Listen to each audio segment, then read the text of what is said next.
You ready, Joe? Yep. All right.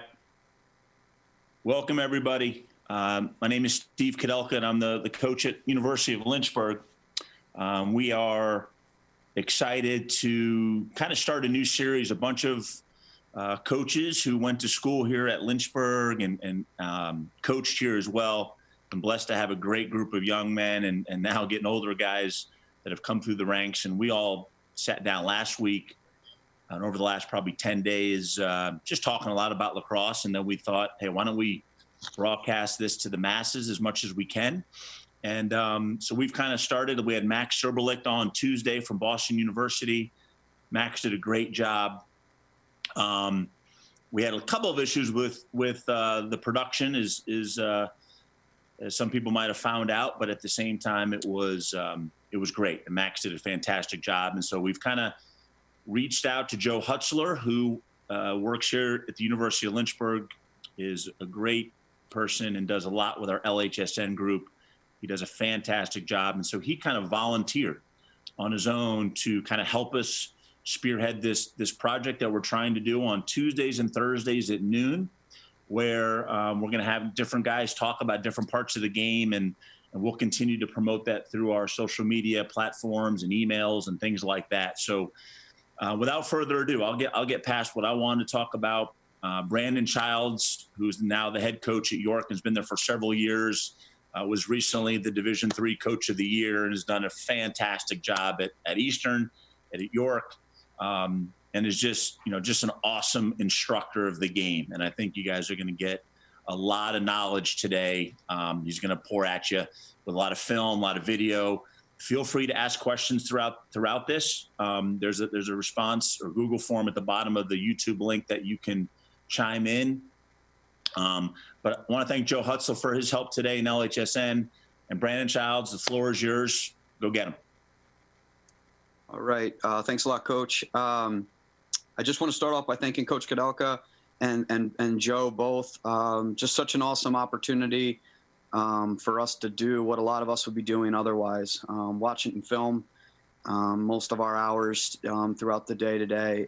Had this not happened, we'd be watching film and inevitably sharpening our lacrosse minds. And so to be able to get together and do this twice a week, we're just fortunate that you're taking the time to do all the logistics so that we can just log in. So thanks a lot to both Coach and Joe.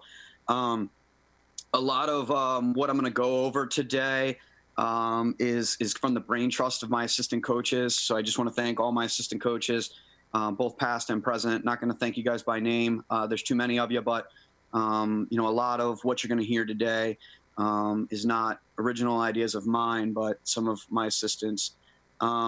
Which is the segue into the fact that very little of what we do or what I coach are original thoughts. We steal quite a lot in terms of concepts and terms. And so I'll try to give credit where credit's due. But in advance of that, I just want to thank if you hear something, basically you hear something and you can claim you're the original thought of that idea. And thanks to you for it. And I appreciate you letting us steal it. And then lastly, the York players. If I get boastful or arrogant during this conversation, it's probably going to stem from the fact that I've had the fortune of coaching a lot of great lacrosse players who, quite frankly, make me look like I know what the hell I'm doing. And so I do some of that pride that may come across the screen today. Don't misinterpret that any other way other than the pride I have. For the players at York that themselves take a lot of pride in doing the little things. So we try not to celebrate the guy that scores the goal, but the guy that does the little things. And so with that in mind, I'm going to start to share my screen and go through a little bit of this with you guys. So thanks a lot.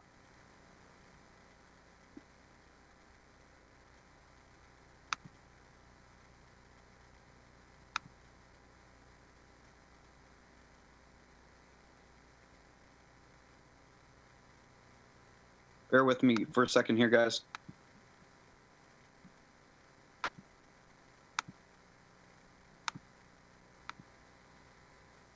Okay, so this is a little bit of what we're going to talk about. I just put this together on a Word document so that people could screenshot it or jot this down. But we're going to spend the majority of our time on film. What I do want to say, though, I forgot to say this in the intro, is I really wanted this to be a lot of question and answers going back and forth. And so as Coach Koudelka said in the beginning, and I'll mention this as we go on as a reminder if people are logging in a little late, but if you have a question, there's a form at the bottom of the YouTube link that you can submit questions using a Google form, and then I'll get those questions on my phone, and I'll stop, and I'll be able to rewind and go back and make points through questions. When I originally had planned this out, the idea was to have as many questions and answers as possible. I want this to be as much of a discussion as possible. Using Google form will make that a little bit harder, but would absolutely love to make this more of a question and answer than me just talking the whole time. So anyway, here's some of the little things that we try to teach and utilize. And so I'm gonna scroll through this here. The first of which is we want to be 50-50 balanced in everything that we do. So whether we're setting stationary picks or we're flying by or slipping the picks, we want to be balanced. We don't want teams to be able to know that we're going to set a stationary pick every time. We don't want teams to know that we're slipping or flying by picks every time. They shouldn't have to guard the ball the same way every single time. We got to make them think and communicate on the fly. Same thing with taking the alley or sweeping over the middle of the field. Crease feeds, through balls, or adjacent passes. All right. We don't want to be a team that exclusively jams the ball inside. We don't want to be a team that exclusively skips it through or over the top. And we don't want to be a team that exclusively relies on adjacent passes. So we want to be 50-50 in all of our balance through those different areas throughout the offensive end of the field. Early communication. This is certainly a little thing that means a whole lot. And essentially what we're getting at is talking a play ahead. So we have a lot of one-word terms at York. A lot of these are stolen, not our thoughts, our terms, but stolen, rock, camo, flex, spill, east, west. I'll use these terms as I watch the video with you and explain what some of them mean. But the bottom line is to have, if you're going to run a motion offense and communication, you have to have everybody on the same page. And the best way to keep everybody on the same page is to have early communication where you're talking a play ahead. In my opinion, everything offensively depends on hard interior cuts and then filling the gap created by that interior cut. So again, I'll show you film clips of that. We want to read our progressions, making the right read. So as the ball is in a feeder stick, there's a different progression that he has to read through. And then we just need him to make the right read, not necessarily the flashy read. And so you have to really commend your guys when they make the right read over the flashy read. FU dodges, self-explanatory what those letters mean. But we definitely want to teach the importance of generating a black line dodge. The black line exists on our field, any field that has field hockey. I'll explain that again when we have video. Or just creating backside short approaches by the defensive team. And so explaining to your team in everything you do the importance of creating what we call an FU dodge or a short dodge. Shots with the head of your stick up the field, anything you can do to increase the percentage of the ball going in the goal. So we want to put, power players in power positions, and oftentimes that means their stick needs to be up into the middle of the field. Couple more here. You got to get the adjacent defender to step or stare. We like to try to get teams to slide two guys to the ball. That makes our job a lot easier behind it. And so enticing the adjacent defender is something we call one of our little things. And then hitch approaches. If you're going to get a lot of action on the backside, you got to hitch and take advantage of bad approaches. So those are the little things that we evaluate on film. Those are the little things that we like to teach as we go through our offensive concepts. So I'm going to start to share some video. What I chose to do here was there's 18 clips, which may be too little, maybe too much. We'll go for as long as until I'm told to shut it down. So I'm going to try to bring this up, and then we'll get started.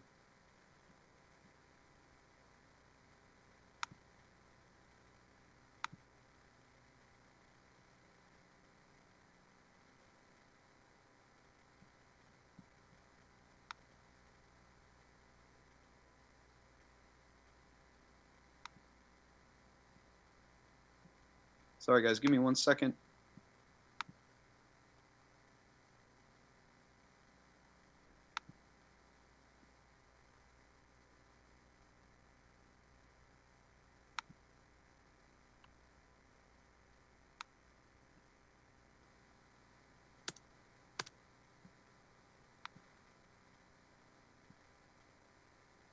Just having a momentary all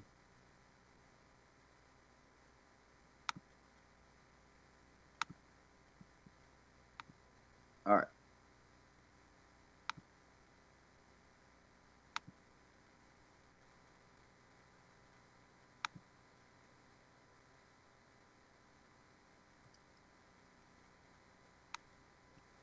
Just bear with me 1 second. It's taking a while. There's a little bit of lag time between my my computer and YouTube, so I just want to give it a moment for everybody to be able to see what's going on here.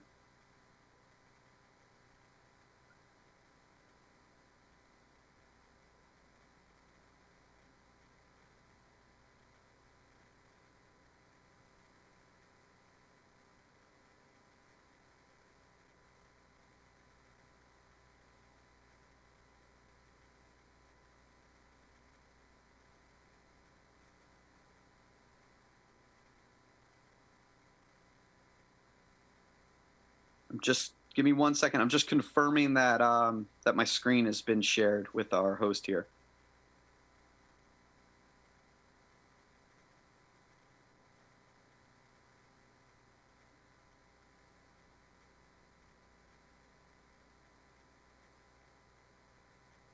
Okay. All right. I think we're good to go here. All right. So we're going to start this off. Again, ask questions using the Google Doc form below. I will get those questions and I will gladly go back, rewind, and do whatever I have to do to answer the questions again. So here we go. Here's our clips. Just as a little bit of a background here, what I tried to do was pick some opponents that guarded us different ways. So the scout was a little bit different, which made our guys read it a little bit different.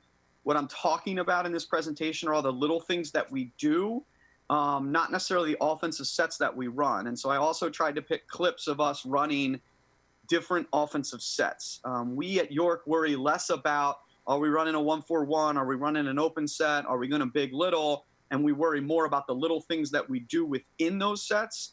And so I tried to find clips of us doing different offenses. This first clip is against Amherst back in 2018. They were sliding really early to us to try to speed us up and get us to play fast. So we actually ran a 2-2-2, which is not typical of us, popping the crease guy out and trying to be as patient as possible to get matchups. So the first thing that I'm going to play this in normal speed, and then I'll play it in slow-mo so that you guys can kind of follow me as I'm talking. All right. So the first thing that we understood with an early slide is we can get any matchup we want if we're patient enough. And so we're going to get a matchup we want here with a first-team All-American attackman guarded by a short stick. And then at the end, I'll explain what our little thing was here that got us the big goal. All right, so here we go. So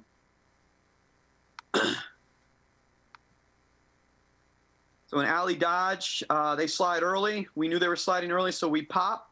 This pass from this guy over here is what we call an east-west.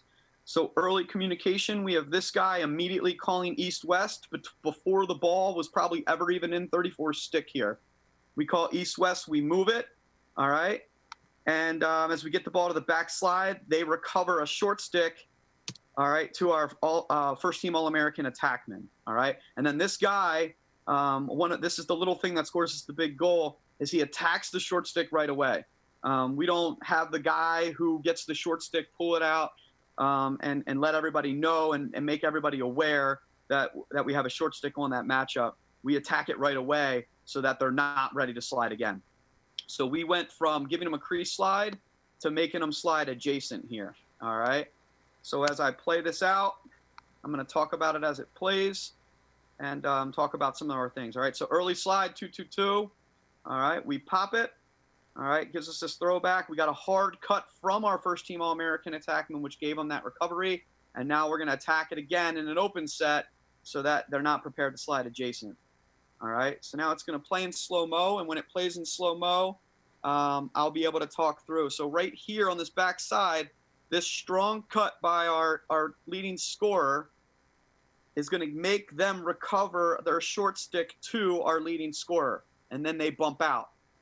And now there's early talk happening everywhere. When the ball moved back here, there was an early talk east-west call here, and now as the ball moves here, all right, this is one of those short dodges that we teach, all right? So typically we'd want this guy to dodge it, but back here, this first-team All-American is early talking that he now has the short stick, all right? So we kick it there, all right, because we heard that early talk. We bail out of our backside dodge, and now we go right away, all right? So the early play that got us the big goal was our attackman who caught it at X with a short stick, dodging right away and not waiting and letting everybody know he's got the favorable matchup. All right, so second clip, same game. All right, this time we're working out of a big little, all right? And we get some good spacing, all right? So we're throwing a pick there. They switch it. We go back and pick right away. The first time we did it, it was a solid stationary pick. The second time we fly by it. Again, we're being 50-50 there. All right, so we get the slip to a lefty coming up the field. And now with these two guys on the inside, we're getting hard interior cuts, and then we need to fill the gap. All right, in this instance, he fills the gap by cutting the gap. All right, and it gets us a layup.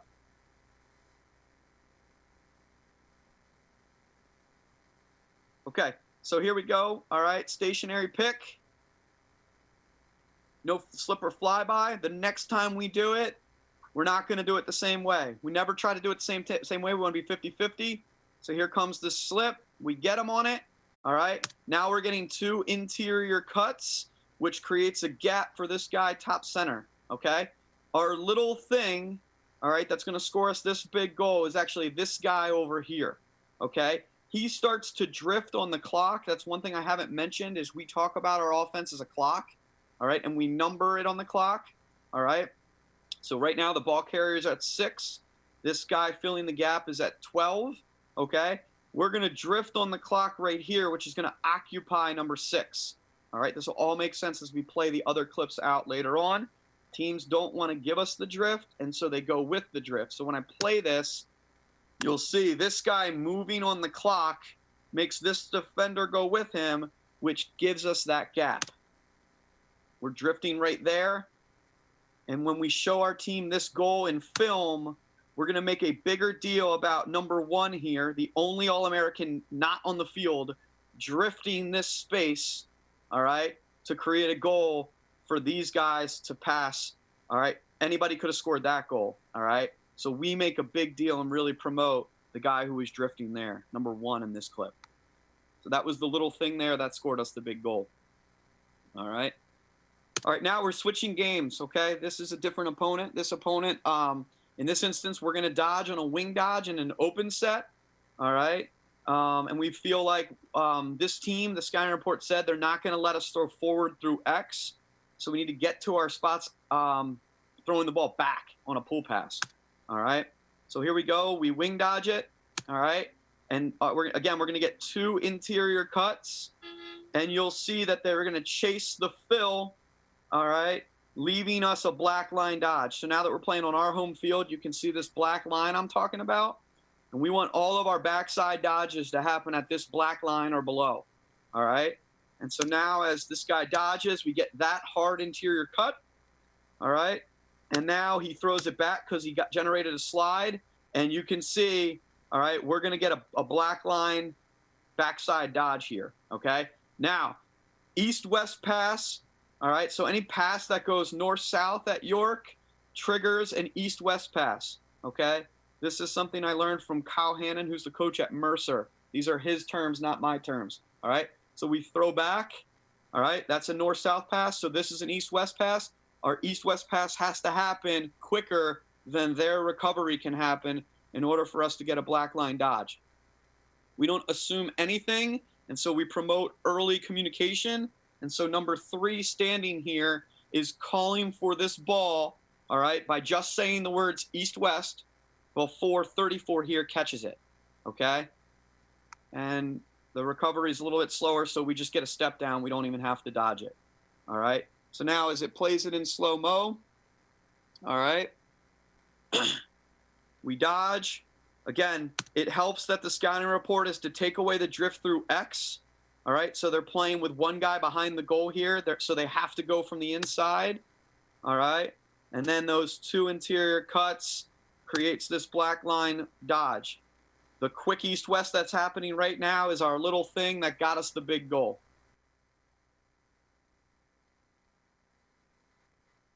Okay, so here's clip number 4. All right, to try to save time, I'm not playing through the whole possession. That's the other thing I meant to point out, is that all of these goals happen at different segments of the offense or the shot clock. Some of them are right out of the early offense. Some of them are with the shot clock expiring, and so on and so forth. In this instance, we're playing in the gray. We've kind of already run a lot of our initiating stuff, and now we're just playing. So this clip starts with a close attackman who happens, or an attackman who happens to be our crease attackman dodging a pole. All right, and so he starts to dodge underneath here with his offhand. And the little thing that happens here is we're trying to get them to step adjacent. And what I mean by step is literally take one step. He can either step or stare adjacent to get the ball to this guy in a dangerous spot. All right. So right here, it'll play it slow, but that guy stepped. It gave us the adjacent. Now they're rotating adjacently, and we move the ball quicker than they can rotate. Again, the right read here, not the sexy or flashy read. All right, so here's our crease attackman dodging a pole, and right about here, he gets the step, all right, and he just needs to make the right play. And the right play is to step away with his left hand, his footwork, throw it forward, all right.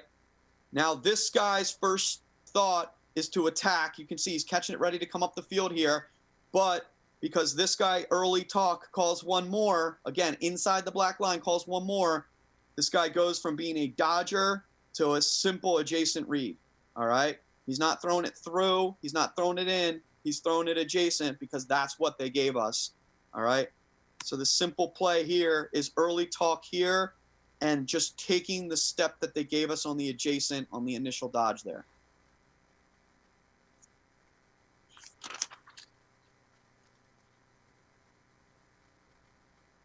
Okay, so here's clip 5. All right, this is also off of a big little. We actually don't run the offense here the way that I would like, but we run our principles the way that I would like, and so it gets us a goal. Okay, so as this thing starts off, we get an interior cut. All right, but we kept 3 on the perimeter. All right, and one of the terms we use is get off the clock. I'm going to use this a lot in a minute. All right. But you don't want to have too many guys on the clock because it jams up space. So right now, number 3 here should be telling number 22 here to get off the clock so that the ball gets from here to the black line sooner. If we have to pass it, 1-2 to the backside, this is going to be a dodge beyond that black line. If we 1 pass it from here to here, it's going to be a dodge at the black line. So we're not running it the right way, but we're running our principles the right way otherwise, all right? So less than ideal in terms of how we're running it, but super ideal in terms of having a black line dodge, all right, at our 12 top center against a short stick. So as he starts to dodge this guy, you can see that makes this team vulnerable. They choose to slide. We roll off of it, and we actually roll this ball, not something I coach, all right? Now we attack right away, and then this gets us the adjacent step again that we just talked about in the previous clip. And now we're getting off the clock. So number 3, who needed to tell 22 a minute ago to get off the clock, he now knows I need to get off the clock. So for us, this clear through to get off the clock is called camo, which is stolen from Towson. All right, it's a Towson call, Towson University. So we'll call camo here. So 22, all right, was trained to move it to the backside quickly. So he caught it here, ready to pass it. But at the last minute, he hears number 3 say camo. So he holds it, doesn't pass it. They go with the carry, which gives us the shot. All right, so here it is in slow-mo, big little. This time we don't even use the pick. We get a good interior cut that they have to chase, which makes this a short approach. They choose to go early. We roll back. We're ready to move it out of it. We take the middle that gets us this guy to step adjacent. We make the easy read, which is an adjacent. We get an early camo call, which in this case, the early camo call was the little thing that got us the goal. All right. And so again, when we watch these clips in film, all right, of our team, all right, number 22 makes a lot of cool plays here. He dodges top center. He rolls the ball out of a double team. He pump fakes a pass from his knee and then shoots it low to high. When we're watching film, we will mention none of that. All right. But what we're going to mention is how number 3 here knew to get off the clock and talked about it early enough that that wasn't a turnover, throwing it to somebody, and we were on the same page. All right. All right. Clip number 6. All right. Now we're switching opponents to a team that doesn't like to slide a whole lot. All right. This team also shuts off. And so this is also going to imply it's going to require when we get off the clock for us to do some different things than just clearing through all the time. All right. So again, this is off of a big little pick. All right. We move it up. We swing it quickly east-west again. And now we're getting a black line dodge again. All right. This time, this is the guy that needs to get off the clock, but it's the guy who's getting shut off. And so he's going to call rock, which is for us to pick. All right. As opposed for us to clear through. All right. So now as this guy goes, we get a pick here, all right, with the shutoff guy, and we're attacking it, all right? He elects to roll it back, and now it's his job to take him to get the adjacent step. So again, a little thing is to just get this adjacent guy to step with you, all right? He does it, and then this guy drifts it, and it gives us a step down, all right? So now the little thing that gets us the goal actually happens right as the guy shoots it. I'll mention that in a minute here. All right, so we're big little. We throw forward, quick east-west, early communication. We're calling rock right here. All right. He comes off of that pick. They show adjacent. We drift it. Now, if this guy's drifting into this space, this becomes the next guy that needs to get off the clock. And so as this guy's moving here, throwing it to this man who's drifting, this guy is now calling camo and getting off the clock. And so this player right here is the little play that scored us the goal.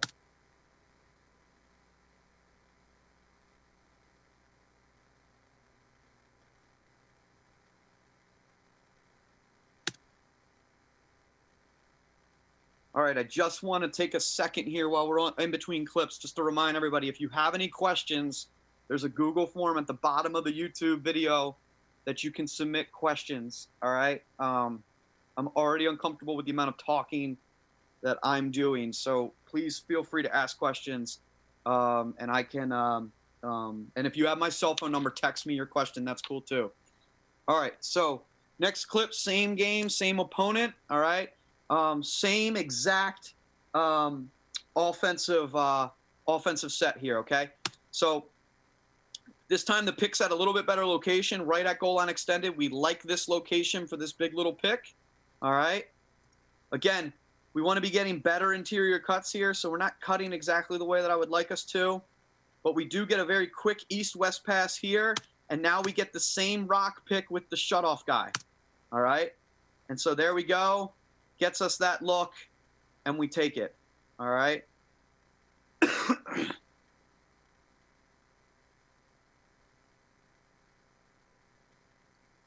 So good spot on the pick at GLE. All right.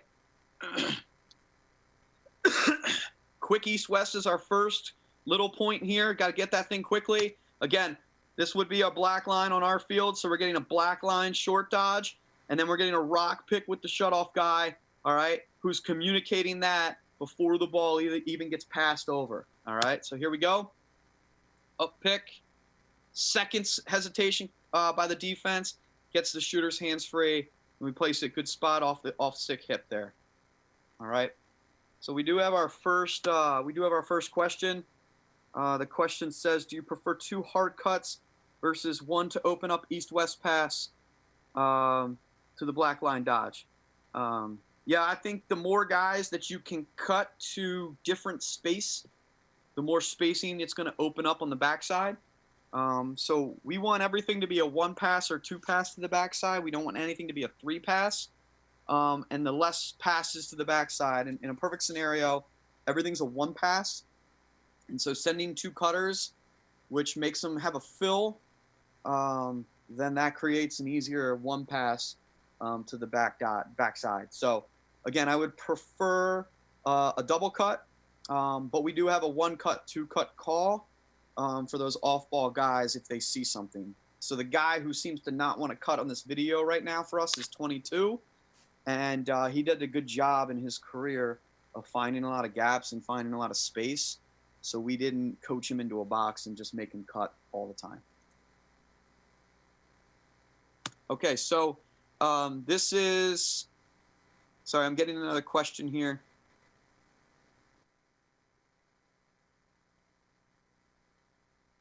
Give me 1 second, guys. All right, so this next question says, you're talking a lot about your off-ball movement on offense.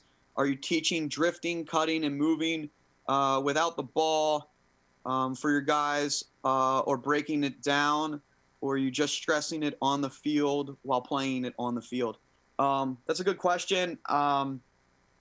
There's no one way to teach and implement this. I think film helps a ton. I think it's easy for them to see things the way that I'm showing you guys right now than on the field.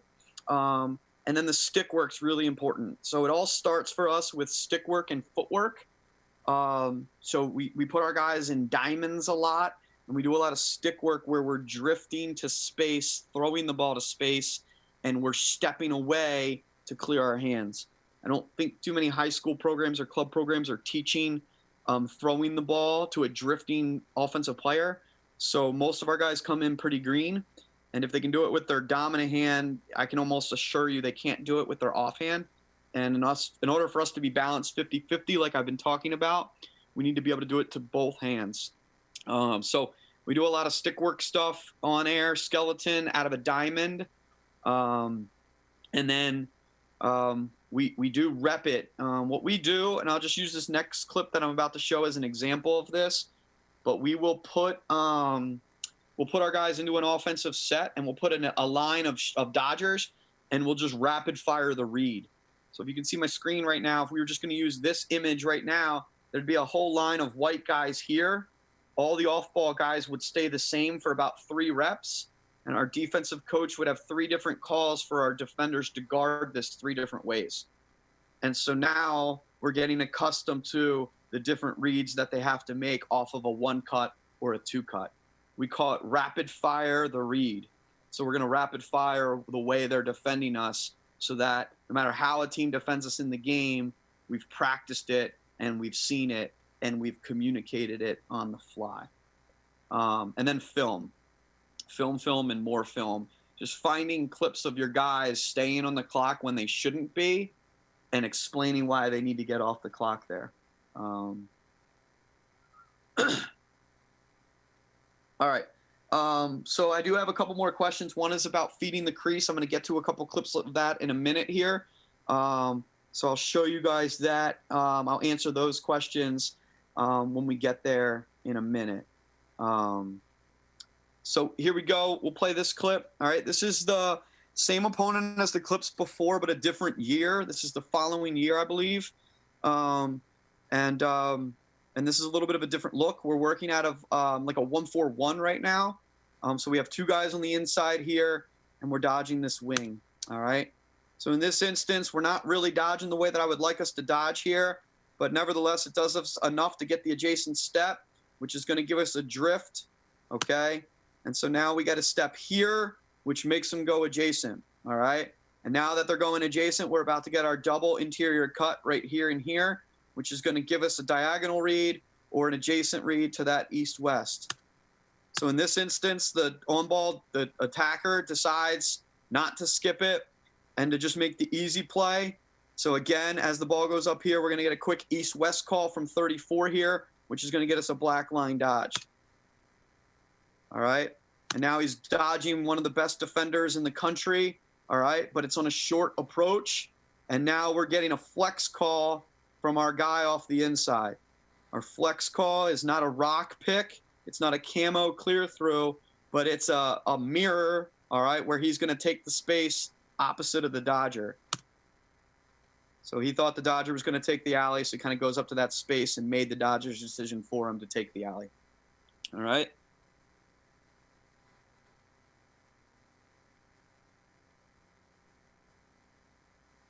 So again, we get the adjacent step, which gets the adjacent slide. We get an early talk east-west here, and we got two great double cuts here that stretches the Salisbury defense into the interior here, okay? And then, which is going to create a short line dodge. So our little thing that we talk about here in film is how these two interior cuts created the spacing we needed for a short dodge here.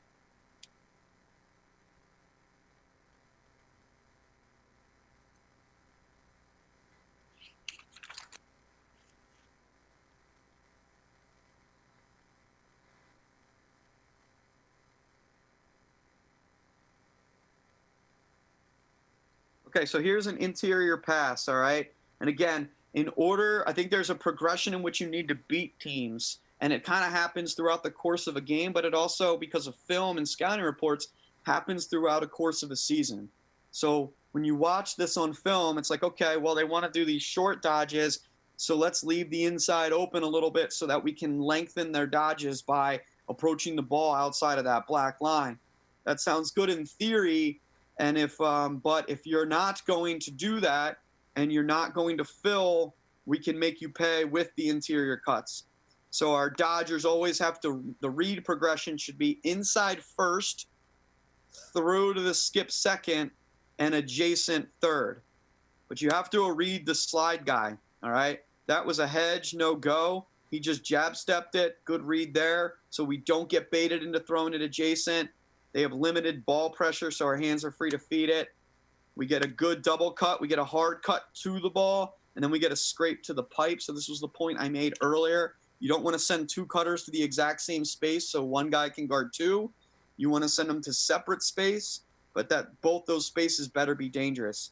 So in this instance, we happen to be sending two lefties, which is nice. So we're getting a lefty to the ball, and we're getting a lefty to the back pipe. They're a little stretched out guarding this backside dodge, and so we get it right here for a dunk.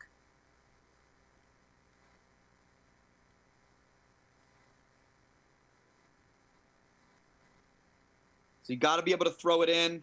Everything starts with looking inside first. Okay, so now the question becomes, all right, well, what if they don't slide? In the beginning of the season this year, this is 2018, the kid with the ball 44 was generating a lot of slides for us. And about midway point through the year, I remember it was Good Friday. I did a film session with our team on Good Friday, and I talked about how this kid for us had he had 5 goals and like 11 assists on Good Friday, and but he had generated the slide on every one of our goals. And so I was just promoting how well he got the adjacent step, how well he got the crease slide, and how unselfish he was by just making the right read. And he wasn't getting rewarded on the stat sheet. It was almost as if God was shining down on that conversation, because from that point on in our season, teams just decided, well, what if we don't slide to 44? And so you can't just rely that teams are going to slide to you. You got to be able to beat them off the drive. And so the reason that this clip made it is because we're actually down a guy. We only have 5 in the screen right now. They have 6. We're dodging an early offense, and we go at a pull here on the backside. York dodges pulls. We don't shy away from pulls, and we dodge to score goals first. Get this step from the slide second, and then make our reads third. And so right here, they choose not to go. He dodges tough enough to get right to the middle of the field, to the toughest spot, and then takes that hit. All right. And so by the end of the year, this kid ended up being a second-team All-American and had over 70 points. And on Good Friday, he had like 5 goals and 11 assists or something. All right. But teams started to decide we're just not going to go to him and not generate offense that way. And so he's got to be the offense for us. Again, they didn't want to give us a drift through X, so they're denying this, which is giving us more space to dodge through. If they take away that space there, our guy knows I got to get him to step, clear my hands, and throw it to the drift. The other thing that's happening right on the inside here is number 15 is calling flex, which is his call to mirror this, not to rock and come out and pick this. So again, let me just back it up a second here if I can. He catches himself inside, wants to create space, so he's calling flex right now. He gets out here. He takes the space opposite of that to attract his guy to not be able to slide. And if they do slide, we're going to throw it to that flex pop there. All right, I'm going to pause here. I got a couple more questions to fire through. This one came via text message, so I can shout out John Lombardo at St. Mary's Ryken. Is there low numbers defense versus offense drills you can use to stack these concepts? 2-on-2, 3-on-3, 4-on-4. Yeah, we do a rapid fire 4-on-4 drill that I learned from Coach Van Arsdale at Loyola, where we start with a wing dodge and everybody's on a diamond. So we're in an open set, and we play 4-on-4 out of a diamond open set. There's a second ball that starts top center, and we make everything have to be off of a rock or a flex. So either a pick or a mirror. And then the third ball on that 4-on-4 is quickly generated from X. And at X, it has to be a big little pick. So defensively, everything's a 4-on-4, which creates a lot more adjacent showing, all right, which makes our offense have to entice that adjacent step or stare. It creates the offense more space, but it's naturally creating a lot of opportunities for early communication, for rock, flex, or camo. So anyway, we usually do everything from a 4-on-4 or a 5-on-5, not necessarily a 2-on-2. Some of the little intricacies of slipping a pick or flying by or jump picking, some of the ways we teach and coach picking, 2-on-2s are the best way to do that. But that doesn't necessarily put into account a lot of these little things that are happening off the ball on various points of the clock. I'll go into the next clip, and then I'll get into the next couple questions. All right, so I think this here is my my favorite clip of all of them. It encompasses a lot of the things we've talked about. So this is the very first dodge of the offense. You can see this guy's coming in out of the box. This team made a mid-game adjustment. In the beginning of this game, they were sliding adjacent off of X. We were making them pay from the drift. All right, through X with this kid. So now they started freeing up a crease slide from somewhere off the backside. All right. So again, we practice these things by doing those rapid reads. And so we can be communicating from the sideline right now what defensive slide look they're giving us. And that now makes everybody understand what reads need to be made. So now as this guy starts to dodge, you can see they free up this slide guy a ton. All right. The play here is an awesome cut by this guy who never even touches the ball, which frees up a ton of space. And then the player, again, number one for me, again, like on this clip, it's like all these guys that got a lot of accolades and then one guy that didn't. And this one guy that didn't makes this play. So he's coming in out of the box, and he's not walking out of the box. He's sprinting because he knows it's his responsibility to fill this gap that's going to be created by this cut.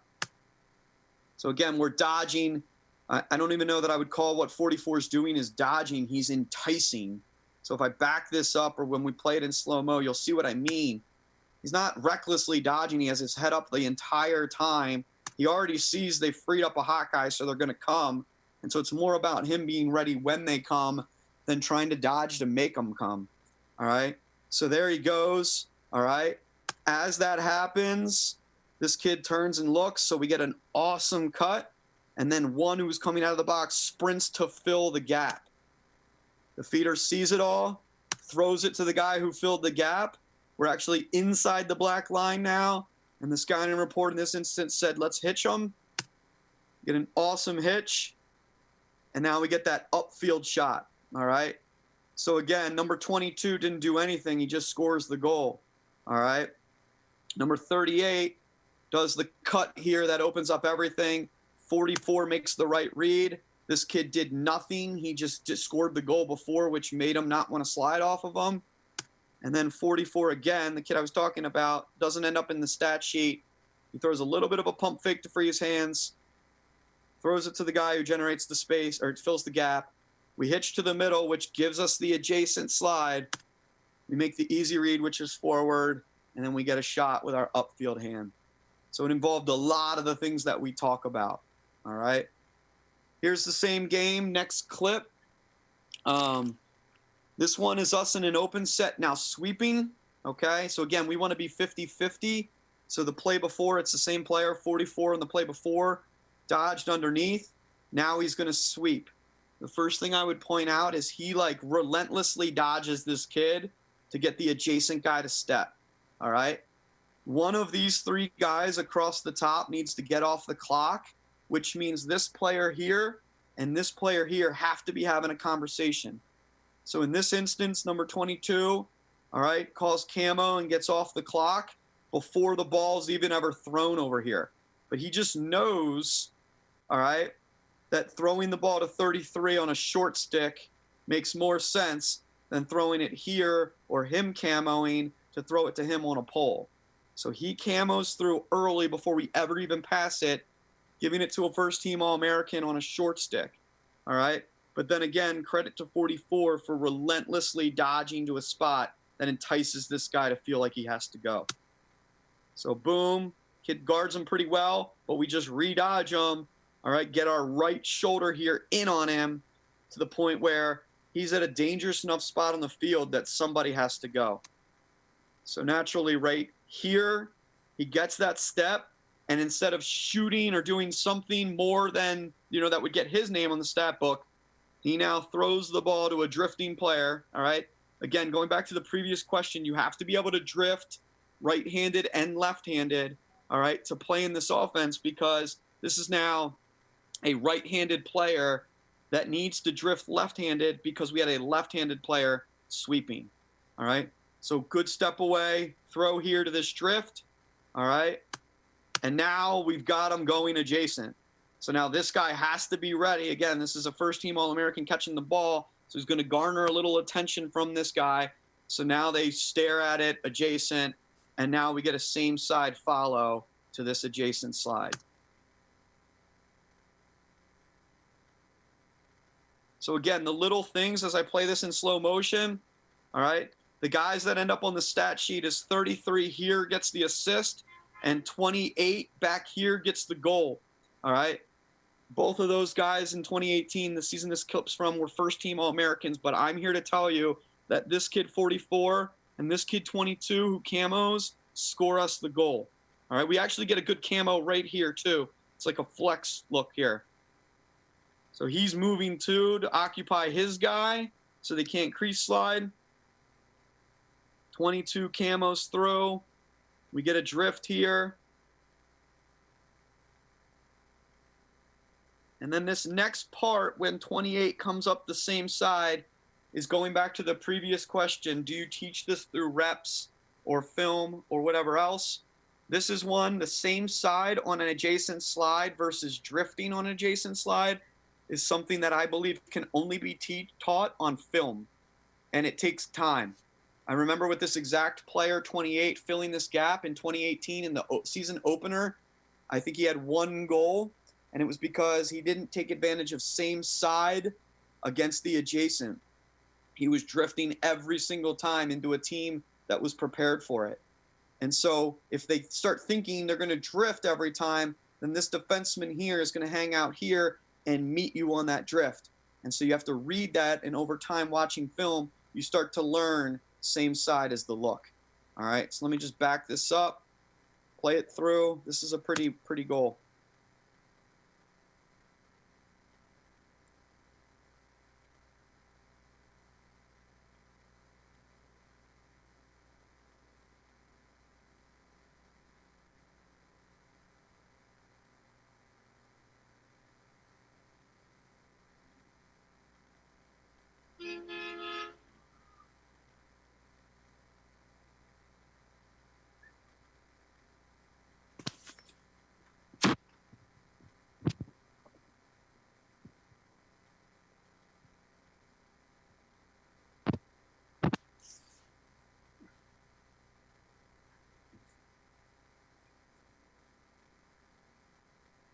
All right.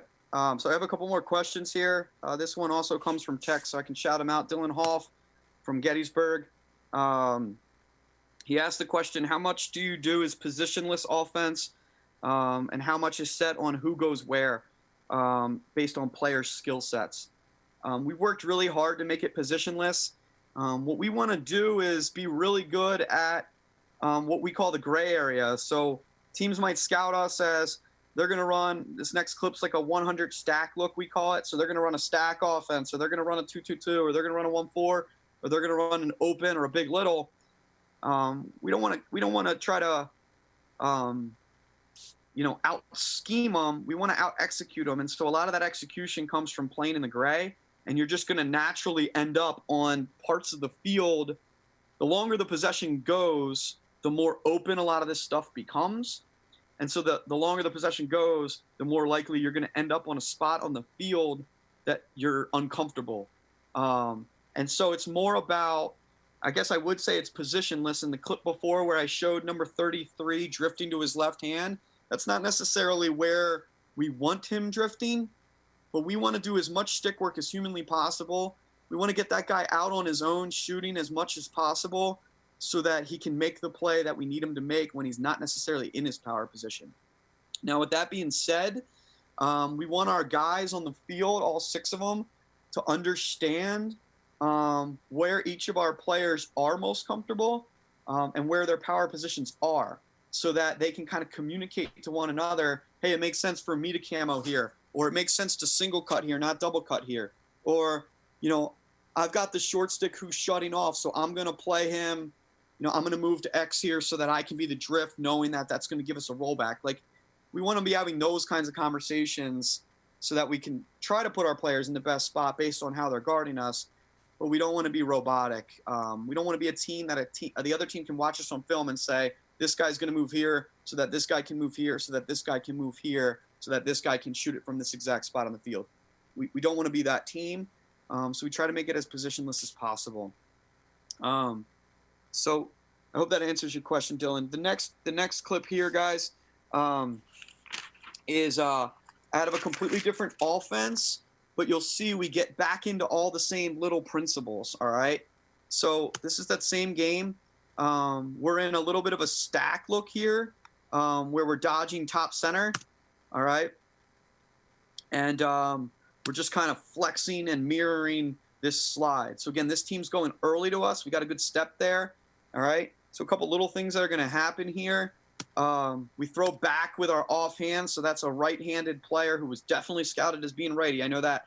All right, throws it back and pull passes with his offhand, all right? And then this kid 7, all right, is going to do a great job moving the ball right away, all right? And I think 7 is actually a feeder who probably wants in his stick longer, and so I can almost tell you with certainty that the reason he moves it right away is because this kid 34 here is giving us that early talk. He's calling one more because he can already see that his man's rotating up. So as I play it, he moves it right away, and now we have him rotating.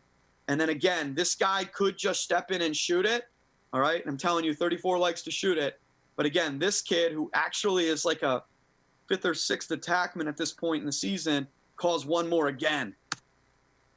And so now we move it again, all right? The team does a great job rotating, but now we get a great early camo, all right, as the ball's in flight, which gets us a great alley dodge. And Stevenson's not ready to slide to it, all right? So some of what makes this goal happen is kind of the discipline to get a great shot, not just settle for the first shot.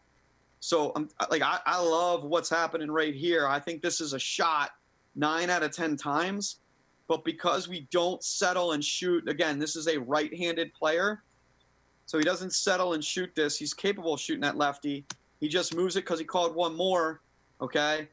And now he gets off the clock, camos that, and now we get off the clock, camoing this with early talk, all right, which gives us this read. So all of this takes time. Again, I'm like a proud dad when I watch these clips. Number 3 for us at the time, all right, as a senior, this kid was our best midfielder. As a freshman, he didn't play at all. And the reason he didn't play is because he didn't understand these concepts. But we just worked and worked and worked, and he worked and worked and worked and taught and watched film and stuck with learning it, that he scores us this goal without – actually, he was the first Dodger who pulled past it with his left hand. All right, so he made that little play, and now he makes this camo little play. All right, so he did not play as a freshman, and now he's making these little plays in big games. And then 34, who's now camoing here, who caught it. All right, he's mini Brad. He's the year below him, so he's a 2020 grad who, as a freshman, didn't dress for the NCAA tournament games. He was that low on our depth chart, but he just worked and worked and worked. Watched film, watched film, watched film. He met with Brad, who went through the same learning process and the same pains of not getting it right away. And now both of them are on the field making little camo plays that, quite frankly, sounded like Chinese to them when they first showed up, and gets us the goal. All right.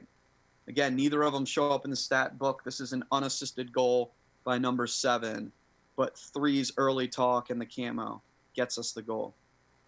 All right, couple more, guys. So here's a team, again, that was early to slide and was willing to go from the crease, all right, and was willing to go from the adjacent. So now we had to be able to read both. There wasn't a game plan that said, we're definitely going to go adjacent here, or we're definitely going to go from the crease here, all right? So let's play this clip out. All right, so this is, again, number 44 from the 2018 season on a wing dodge, all right, with a mirror guy, and he's sweeping over the top. So, again, we're 50-50. So 44, we've seen him go underneath. Now we've seen him go over the top. Here he is going over the top. This instance, to Dylan Hoff's question, we actually have power play or power position. We've got a lefty sweeping to his left hand, to a lefty drifting to his left hand. So we're in a good spot. Again, number 22 here is anticipating I need to get off the clock. So he gets an early cut through. Again, it happens before the guy gets the ball. It's happening while 44 is throwing it to 1, 22 is calling camo. That's why in the very beginning on the document, it said early talk, communicating before the next play, not communicating during the current play, is how we define early talk communication. So now we get through here, all right? They choose to go through it. They don't slide off of him. And now it forces them to have to go adjacent. Number 1 again here is going to relentlessly dodge. Obviously, to score his own, he's dodging to a great space. He's not running to the side. He's not running to the corner cone. He's going to the heart of the goal here, and that gets him to go adjacent. This is the same read as the Stevenson clip before. Now 28 needs to come up the same side. They rotate well. We get an awesome one more call from this backside guy. And now we hitch it. So again, a really pretty goal. That again 44 initiates. We get a good drift, good boom, one more, and then we hitch approach, and then finish to the middle with the stick of our stick up the field, increasing our shooting angle. All right. So the little thing in that play that got us the goal was the same side read from 28. All right. So in the Stevenson clip before, he came up the same side and shot it. All right. And so on this one, again, he hears the one more call and bangs it one more pass. So let me just get to that spot.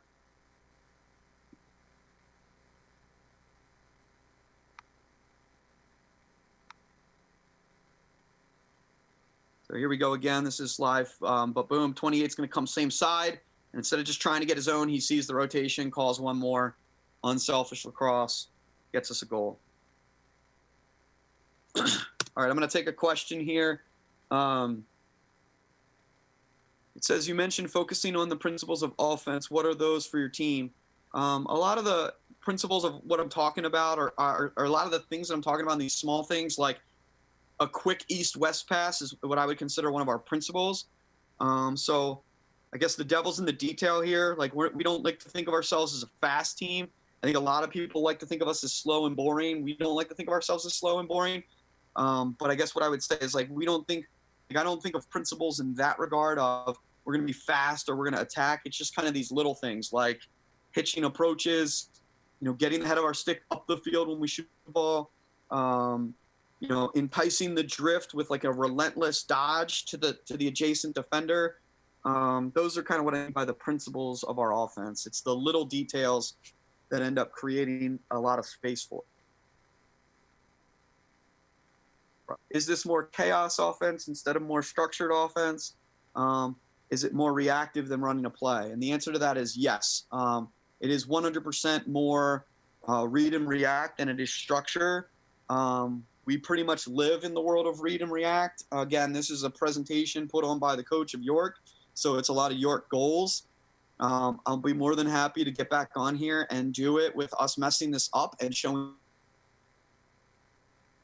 the world we live in my office and the world we live in our film room is kind of showing our guys, like, if we're going to live in the gray here and we're going to play in the gray, then we better be better in all these little things. So you happen to see us executing the little things well right now.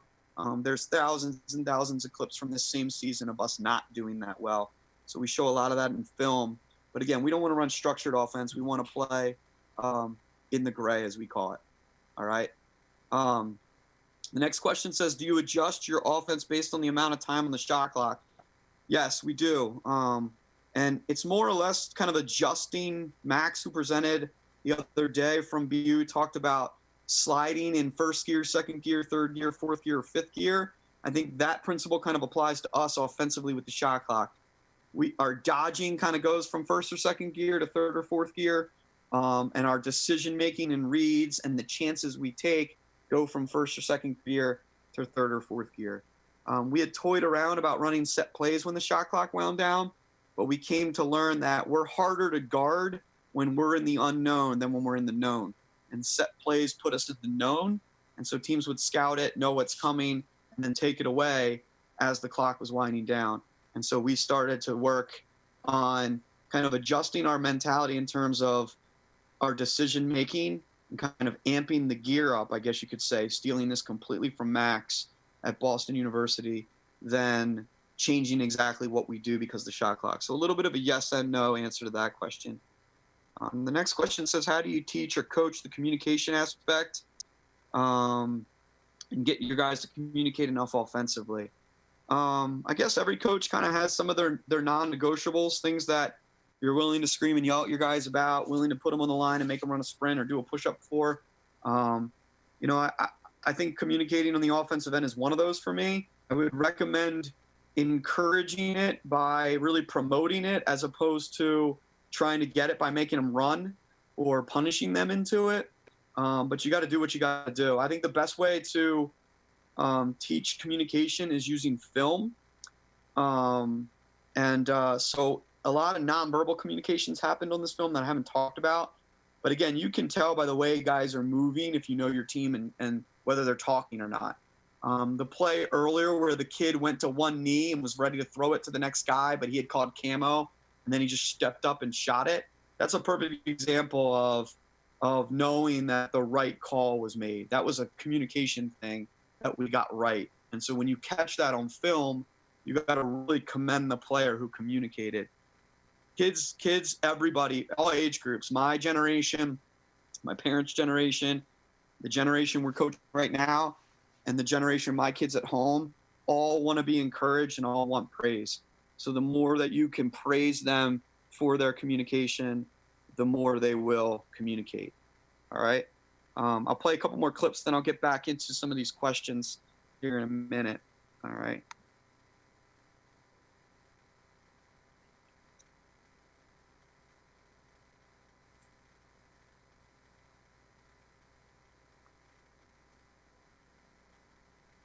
Okay, so here we are in a big little, same opponent. Okay, we actually fall down on the dodge, which helps us because then he chases us and then he falls down. Again, we did a good job reading that. So what was going to be a stationary pick became a slip. All right, and we read it, so we throw it to the slip. Now we kind of got him where we want him. We got a step to our best player, or what statistically says is our best player. All right. And then we get a good interior cut. Again, number 22 is not giving us the interior cut that we probably would have wanted. He pops, putting 3 on the clock, which I don't love, but it happens. And then this time we showed a clip earlier of 28 throwing it adjacent. I believe it was against Salisbury. 28 threw it adjacent, so a quick east-west, and then we were short dodging against Salisbury. In this instance, inside, they guard it. And then through, he sees they chase the inside, so he skips it, which is giving us a black line dodge. In this instance, we hitch it. And so we get it again. Again, so big, little, we're in good spots off the ball. All right. We have an adjacent read, we have our inside read, and we have our through read once this guy catches it and comes up the field. All right. Our little thing that got us the goal was the inside cut, which is number 1 again. All right. He cut, and you see how fired up he gets. Number 1 cuts in there, generates the attention, all right, which gets 44 the goal. All right. Next clip here, same team. All right.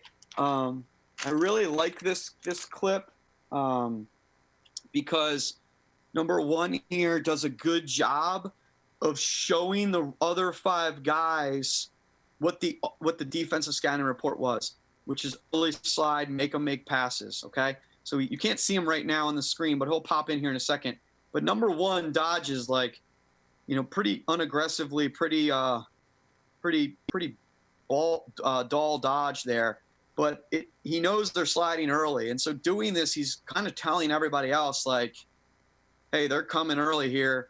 We don't even really need to, again, we don't have to dodge hard. We need to be prepared for the read. So he just bails out, spills it back. All right. And again, when teams are doing this and they're sliding early, so because of that slide, it got us, I guess statistically, or by All-American voting, our best midfielder a short stick. Again, I don't want to give our guys too much credit, but I don't have microphones in any of their ears, so I'm not telling them any of this. This is them, all right? But Witcher here, 33, sees that they went early. He started to go, and then he pulls up here so that 22 can get himself ready for when they go early again. If he had just caught this and gone before, all right, real quick, he may have gotten his own shot, but again, it would have been to his offhand. It may not have been our best luck. So he goes, he sees they're not ready to slide. He bounces out. Now he reattacks it when they're ready to slide. And then that gets us that mirror flex call. So now they slide off of it. Again, we pull pass it with our offhand. So stick work very much matters. You can make all the right decisions you want, but if you can't throw it from ear to ear with both hands, you're in trouble. As he pull passes it back, because that was the read off of that slide, this guy, which happens to be 44, all right, is calling one more because he sees his guys going adjacent. And so now this defender, or this offensive guy who caught it on the throwback, doesn't have to make the decision because 44 communicated the decision one play ahead for him. All right. So he catches it ready to open up his hips. This is why the stick work drills you do are important, because he didn't catch this left-handed and pull pass it. He caught it while opening up his hips so he could throw it with his dominant hand. Again, very little things that matter a ton. So we get the early slide, shows everybody what we want. Redodge it, get him squared up, get a flex call, pull pass it, early talk one more, which becomes a black line, step down.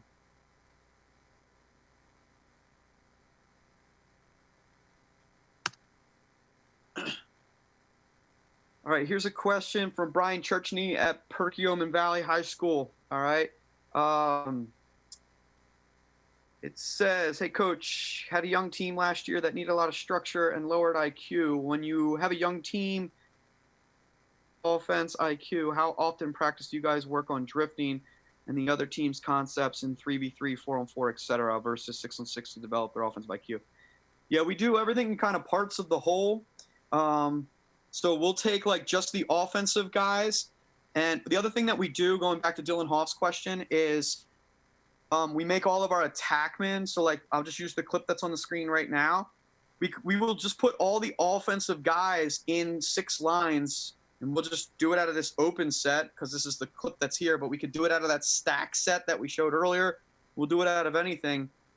And they'll just go from line to line. And so what, if you watched our practice, would look like a stick work drill is we're definitely working the stick work and working the drift and working our footwork, stepping away from the drift and all that kind of good stuff.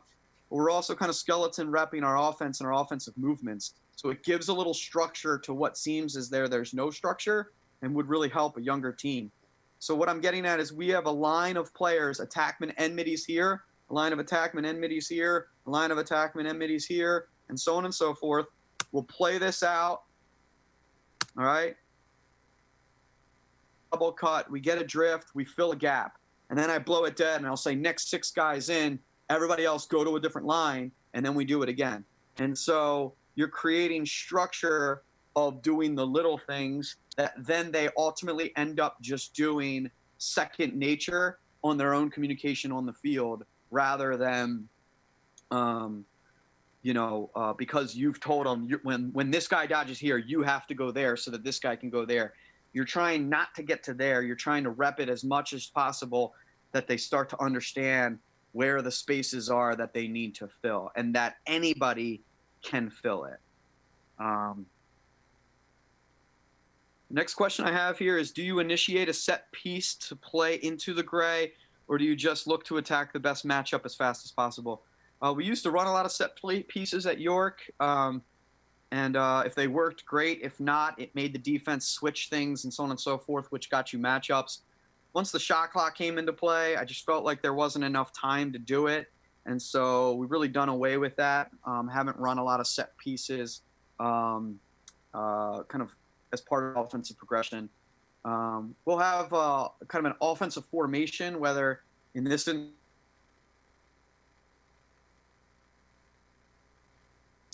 could be a 1-4-1, it could be that 100 stack look you saw earlier, a 1-4-1, an open set with pairs. Like, we have a lot of different formations and such that we can run, and we have run over the years. And so we kind of start in one of those, but we're generally not in them long. That's a really good segue into this clip. Unfortunately, it's clipped up to the point where you can't see the point that I'm going to make, but we were actually in an open pairs look here that Lynchburg is the team we're playing here. They guard really well, and so we're sniffed out of it. So now we're not really in any of our offensive sets that we practiced going into this game. But what this kid who catches the ball here does is he communicates to everybody with 2 words to put us on the same page. So right now, as he catches this ball and he communicates, he's saying right now 2 words that then put everybody on the same page. And by doing that, you can see, it's almost like as he sees it, you can see, if I play this again, and we play it in slow motion, you'll see everybody else starts to communicate once they hear the 2 words that the ball carrier says. So watch everybody off the ball. We got a guy here pointing, okay, then this guy starts to move, then they're floating, and they all start moving based on what that guy said, all right? And so, again, I don't think I'm, so the guy, this is a different 44. This was this year's 44, who gets us all kind of calibrated right here. And this recalibration of the communication that he says puts everybody that was in the gray on the same page, all right? And now that everybody's on the same page, we're going to start to move in ways that make sense for us offensively, all right? So again, this kid who has the ball, who starts everything with the communication, will not get any credit for this goal, all right? But he gets us on the same page. He goes underneath, all right? They don't want to give us the drift, but we got it a little bit with the defender's eyes.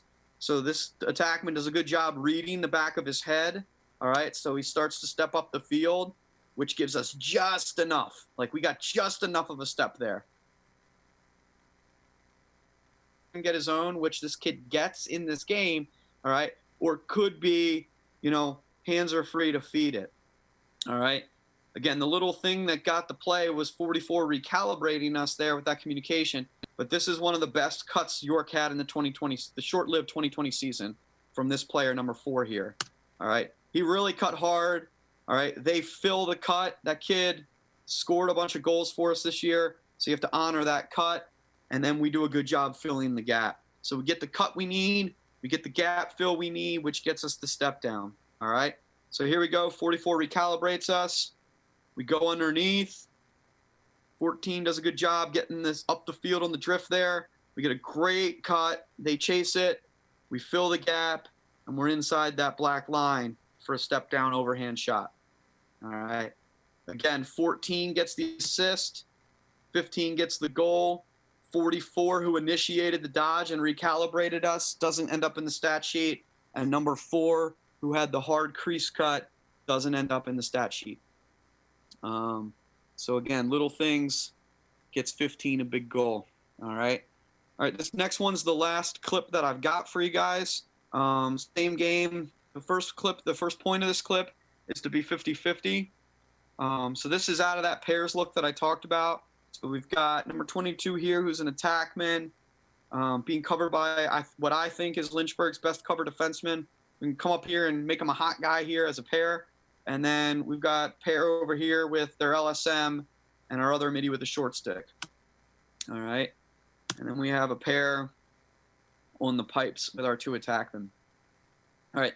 Earlier on in this game, again, if you would watch the whole game, this would make a lot more sense. Like the first 3 times we ran this in this game, we took the alley. All right. Number 34 got probably the last time he saw it. He saw that they started to anticipate the alley. So he's 50-50. We can't just take the alley every time. Again, you become predictable, you become scoutable, and everything in between. All right. And so he understands that, and he gets 50. We call it getting 50-50. And so he cuts it back. All right. And you can see we get in the middle of the field, because you see this all the time in basketball. Like if it's a pick in basketball, the on-ball guy just anticipates that they're going to use the pick. So if you cut it back on a pick, you can be really successful getting a step offensively without actually having to use the pick. All right. Now, with that being said, you can do the same thing just with your own dodges. If you've taken the alley 2 times in a row, 3 times in a row, then when you cut it back and you do the opposite, you can get yourself a step. So that's the first point here. Is 34 does a good job of that.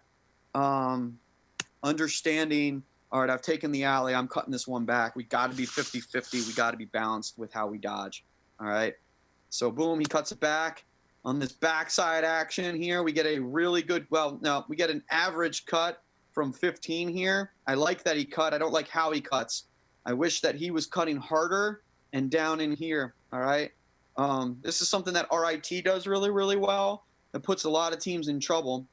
Is this guy should be cutting to receive the ball, and we need to be good enough that we can throw it to him and score there. All right. So let's pretend we're watching RIT and we're not watching York, and this is like a left-handed player who's really slick in tight space. You have to chase him, because if they throw it to him, he's going to score. All right.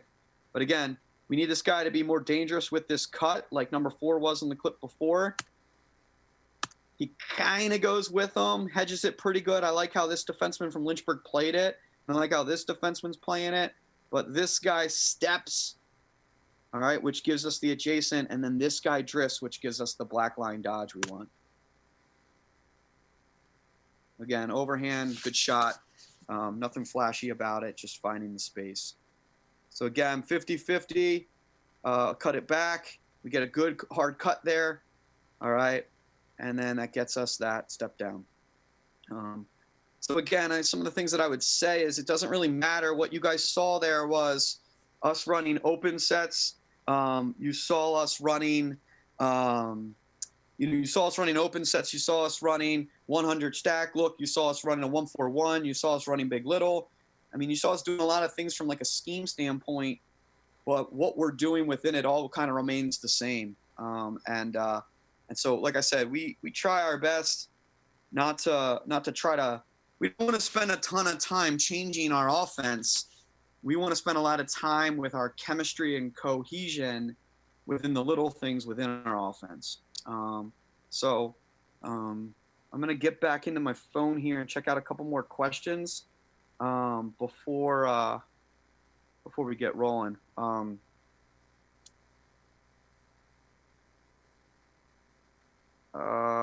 Wait, that might be it. We might be all questioned out. So I do have, nope, got one more.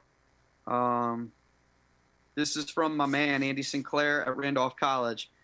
Do you prefer 2 hard cuts versus 1 to open up the east-west pass? I think I did read that one earlier. Yeah, two just creates more space, and it gives you 2 options for an inside read. So there was that one clip earlier. We threw it to number 1, scraping the back pipe. We sent a hard ball cut that they have to guard. That's the easiest read in lacrosse. and then we sent the back scrape cut.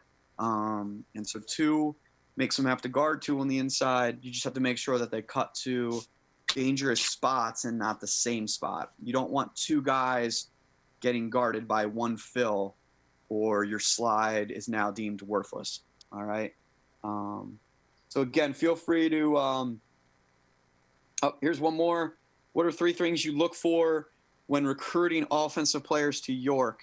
Great question. The first thing I would say is two-handedness. You know, we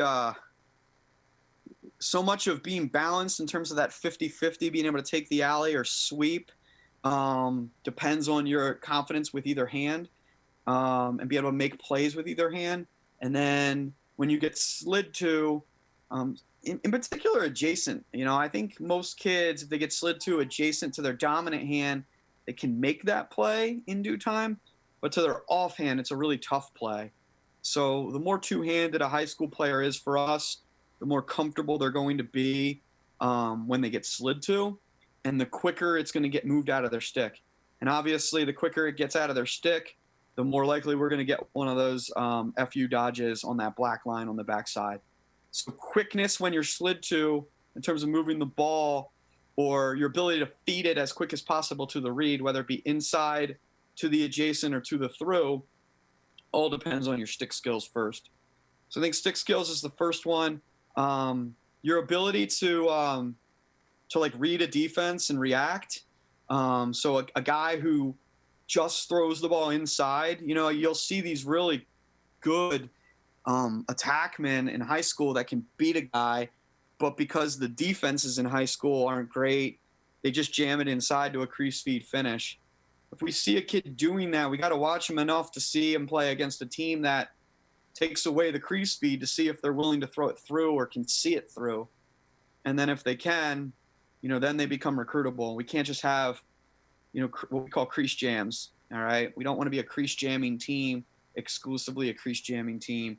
We need to be able to feed it inside, but we need to be able to feed it through. So offensive players that can through a defense, not just to the inside. And then I guess the last thing would be, you know, obviously some athleticism, your ability, not necessarily like speed or quickness, but just your ability to go by people. I think Coach Berkman at Salisbury does a good job teaching this.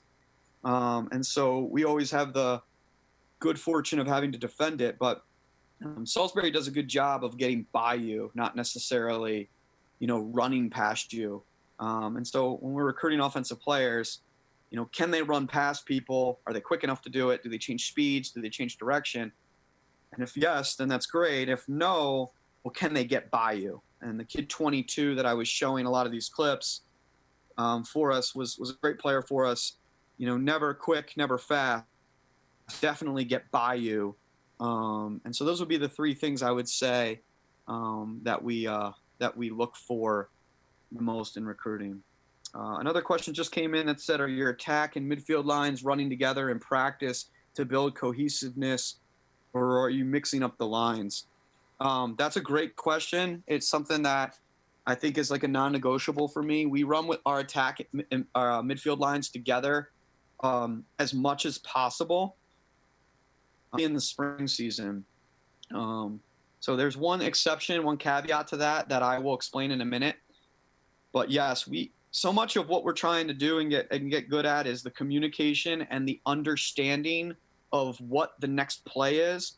And in order to understand what the next play is, you need to understand the tendencies of the player who has the ball right now. And the more you play with the same guys, the more you start to understand those tendencies without having to think. And so the smartest thing I think we can do to build that cohesiveness of all 6 guys being on the same page while playing in the gray is to play them together as much as possible. So we don't tinker with lineups a ton at York. We try to stick with a lineup and just work through the kinks. It doesn't mean we don't ever change a lineup, but a lot of times we keep our line the same throughout the course of a season. And even from like year to year. In 2017, so a lot of these clips you guys saw was from 2018, the first midfield of number 1, number 33, and number 44. They were actually our second midfield line in 2017. So then in 2017, we had some departures to our first line. And so our second line became our first line. And then we did the same thing in 2018. Our first midfield line in 2018 was all seniors. They all graduated, but we seamlessly transitioned into 2019 because our second line returned intact. So we also try to forecast down the line a little bit. Can we keep this line the same for a couple? So the one caveat to working with those lines is we'll put 4 guys on a line at times, or we'll put a young kid, like earlier when I was talking about number 3 struggling as a freshman a little bit to kind of get it all, or number 34 struggling. Sometimes we'll put a kid on that line and we'll circle 4 guys through so that the 5 guys on the field that have been around and have the cohesiveness are talking constantly to the one guy that's new. And so the one guy that's new doesn't have to worry about talking. He's almost being told where to go. And that really, really helps. It's almost like having a coach on the field for him, or like a helmet microphone for him. And so sometimes we'll add a 4th guy and circle him through to try to increase the development of a young player without throwing the total continuity out of just circling middies through. That's my answer to that one. I just had another one pop through here. Give me a second.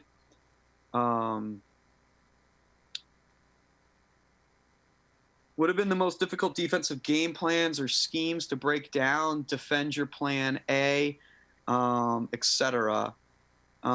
He writes in parentheses, don't disclose too much. Don't give away all your secrets. That's funny. I think the hardest part is just when a team catches you off guard.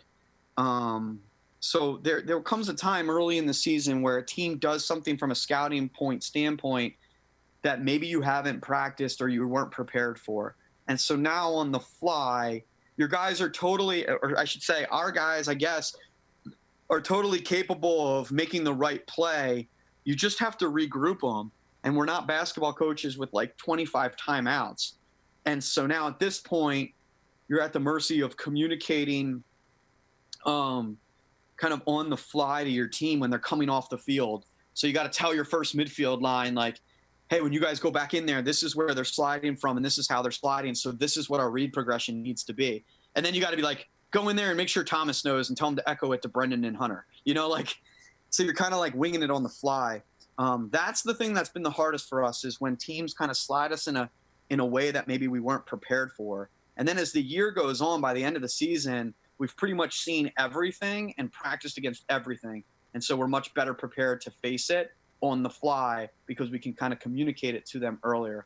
So I wouldn't say, and I think I tried to pick clips where we could burn teams different ways. I wouldn't recommend just like shutting off the adjacent so that you can't slide adjacent, because we're going to score some unassisted goals underneath on you, specifically when the dive is in play.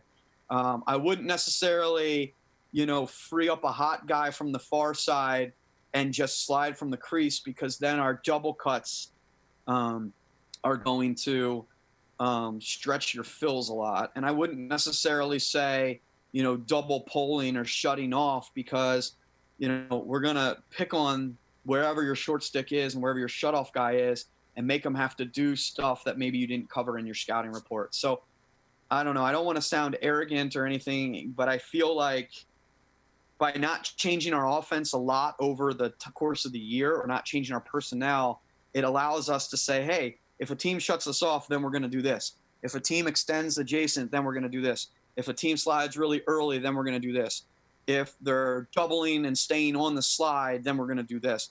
And so we kind of have our checklists as a coaching staff, and we get good at, or we try to, I hope, get good at the little different things that are going to be required for us to beat what their game plan was. And then the last thing I'll say to this, and this is, a credit to Ryan Drenner, who played at Towson, that was on our staff for one season. He did a really good job for us in games of just watching the other team's defense. And prior to 2018, when he joined our staff, we never really did this. We didn't really assign a coach whose sole responsibility is, by the first 7 minutes of the game, we need to know what their game plan was. Like, what did they practice all week? And so my one recommendation, for those of you that have a staff that could allow for this with staffing and numbers and such, is have an offensive-minded coach watching what the defense is doing and what they're trying to take away. Because the sooner you know that, the sooner you know the game plan, the better you can communicate to your team how to beat that game plan. So my answer in a quicker way to your question, John, is figure out what their game plan was as fast as possible, and then hopefully you've practiced in it in advance. And then, if you're good enough at these little things that we're talking about, I don't think they can stop you from scoring, because you need to be able to score unassisted goals. You need to be able to score goals throwing it against an adjacent. You need to be able to score goals throwing it inside to a good hard cut. You need to be able to throw balls throwing it through to a good hard cut. You need to be able to score goals off of a backside short dodge. And if you can do all those things, it really doesn't matter what offense you're running or what defense they're running. Let me just check my phone here.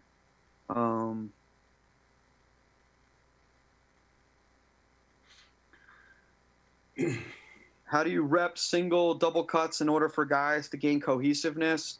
It's all just kind of part of all the other drills that we're doing, and we put the ownership on the players on the field.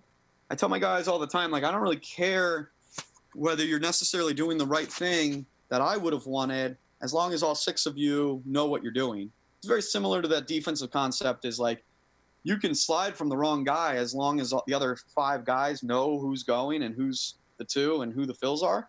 It's the same thing offensively. So I don't really care if it's a one cut or a double cut, as long as they all understand that we need to be able to one pass it to the backside, which means if it was a one cut, we need to get guys off the clock. And so we better have a plan for how to get them off the clock, and we better communicate that plan.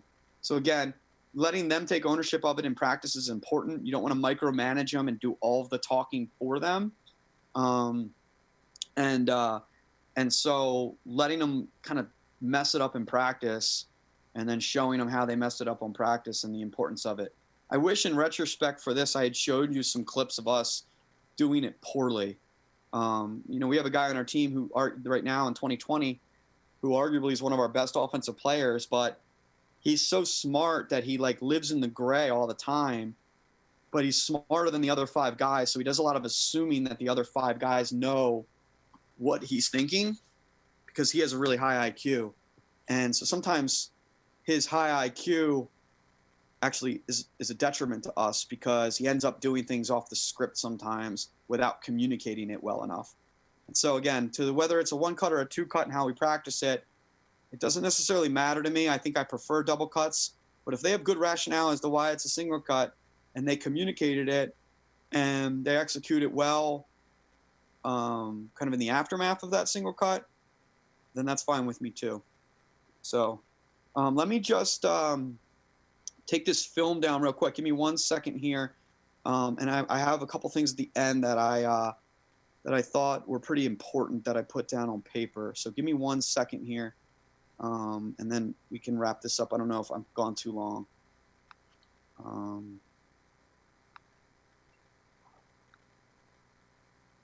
Just bear with me, guys. Sorry. This part's tricky where I have to start talking Zoom and not lacrosse.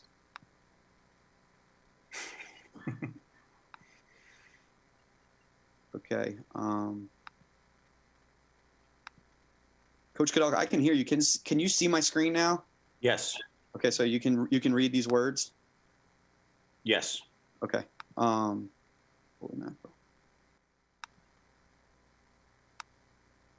Okay, cool.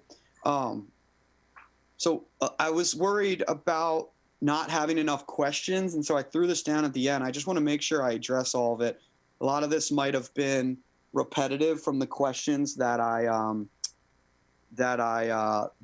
already been asked that I tried to answer. But here's some things that I think are important to answer in terms of well, how did we get good at doing some of this stuff? Well, stick work and footwork, all right? And I put footwork because when you start to practice throwing the ball forward to drifting players, they're going to do it with their hands. They're not going to do it with their feet.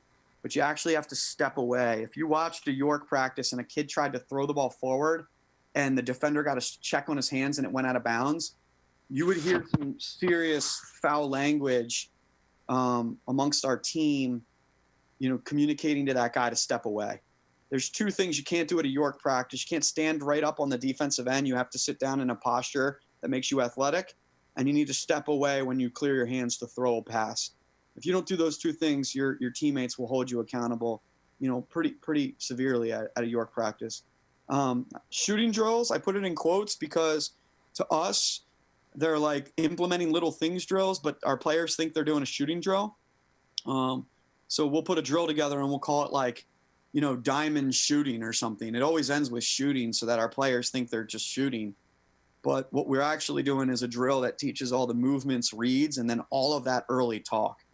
And so they think they're doing a shooting drill, and I'll have like maybe my offensive coordinator will be down there like talking about shooting and the mechanics of that. And then I'll just be standing like 25 yards away, just screaming like not enough talk, or where's the early communication, or are we camo there? Why aren't we rock? Like I'm just yelling at them about all the little things and all the communication.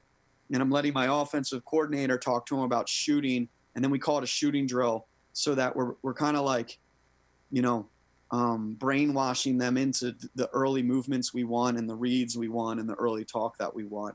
And so when you're doing a shooting drill, don't ever do a shooting drill, that isn't enforcing some of your offensive principles. Rapid fire the reads against the ways that you can defend it. So make sure you always identify when you're watching film, how our team's guarding us and what gives us trouble. Teach that to your defense and your defensive coordinator and name it. Once a team defends you in a new way, you have to implement that yourselves and name it something, and you might just end up utilizing it for your own defense down the road, but it will certainly help you defend this better. Film, and more film. I think so much of teaching the little things is stopping and rewinding and circling and drawing. And our guys, they're probably so sick of film, but I just think it's the best way to teach it sometimes because you can stop and rewind. And then number 5, and this is the most important thing of this whole talk, is you got to have a culture that promotes being just 1/6 of the offense. Our whole team dynamic changed in 2018. And a lot of it was that first midfield line of number 1, number 44, and number 33. I think I picked a lot of clips of those guys. I think I could have picked clips of 2019, and I could have picked clips of us in 2020. But I think I picked a lot of clips from the team of 2018 with that first midfield line with 3 seniors. Quite frankly, because I miss them, and I don't mean that as a slate to my 2019 guys. I miss them. And I certainly am missing my 2020 guys like crazy right now. And those guys understand what I'm getting at. But that midfield line in 2018 was the most unselfish guys that a coach could ask for. And they changed the culture at York to just be 1/6. There was no guy on our offense this year, last year in 2019, or in 2018 that was any more important than the next guy. And the way we got there was those players in 2018, the 6 that you saw in a lot of those clips, and everybody else that you didn't get to see on a lot of clips, they just did so many unselfish little things that got us so many goals that I had the easy job of just promoting it. And that would be my advice to you guys is promote like crazy. Stickers on their helmets, ice cream, whatever you can possibly do within your rules to really promote the unselfish little things. And the phrase that we got, and again, this came from Towson when we added Ryan Drenner to our staff. So maybe it's a Coach Gallardi at Stony Brook thing, but just be 1/6 of the offense. We don't need anybody to be the whole thing. We just need everybody to be 1/6 and do their part. And at the end of the year, some kids are going to be the leading scorer. Some kids are going to be all conference. Some kids are going to be, all American. But in our locker room, nobody on our team at the end of the 2018 season, took number 1 who I showed in a lot of those clips for granted. I think he did so much for us and got very little praise. But in our locker room, in our film room, and on our practice field, there wasn't anybody that got any more praise. Not just from me and the staff, but from his teammates as well. And so in order to do the little things really well, you got to have culture and you got to have players that are selfless and want to do the little things well. And so you as a coach have to promote those things. So I just wanted to make sure that point was made, because I think it could be, the most important point. I think if we've done one thing well offensively, it's that you got to guard all 6 guys that are out there when you're guarding York. You can't just focus in on 1 or 2. And that stems from having 6 awesome players that you can trust and that I don't have to coach out there at the same time. But you also need them to check their ego. If you're going to have all 6 be a threat, you need all 6 to be able to receive a pass from the guy who has the ball, who may also have an ego. So anyway, I guess if that kind of concludes my part, I'm going to kick this back to Coach Koudelka. But before I do so, I just want to thank you one more time for inviting me to do this and be a part of this. And thanks to Joe Hutzler again for taking care of all of the, my assistants are probably dying right now, wondering how I was able to do this without their assistance on the electronic. Well, Joe Hutzler, you got to be my assistant coach for the day in terms of executing all of these logistics electronically for me so that I didn't fall flat on my face. So thank you so much. Awesome. Coach Childs, thank you so much for presenting. That was great. And I think what you said at the very beginning, we all would have been, as coaches, probably sitting around today on Thursday, April 2nd, preparing for a Saturday game somehow, some way. But this last hour and a half has made everybody who was here listening better. There's no doubt about it. So thank you so much for everything you presented. And it was awesome. I think as someone who gets the wonderful opportunity to play against York each and every year, we get better, I know, playing against you guys because of the talent you have and how well they're coached and just all the positions that you put your players in there. It's fantastic. And thanks for letting us get a share of that today. For people who are chiming, sending off, number one, thanks for Joe Hutzler. This was great. Got a lot of great feedback throughout the presentation. Joe, thanks for your help today. It made it a much more professional event for everybody, I think. And we're going to continue to do this every Tuesday and Thursday at noon for at least for the time being. I know Dylan Hoff, the assistant coach at Gettysburg, will be presenting on Tuesday. His topic will be really about zone offense and how to attack that. So please, show up on Tuesday. We will try to find the best format for this to be linked somewhere where you can watch this again, because there's so much great content that Coach Childs did. I know everyone's going to probably want to watch it once or twice more. So we'll let you know where that's going to be. But get ready for Coach Hoff on Tuesday. And then we'll keep on going through every Tuesday and Thursday at noon. So thanks for joining us. We hope everybody is safe. Please stay healthy to you and your families. We wish everyone in our lacrosse community and everybody on the front lines fighting this thing the very best.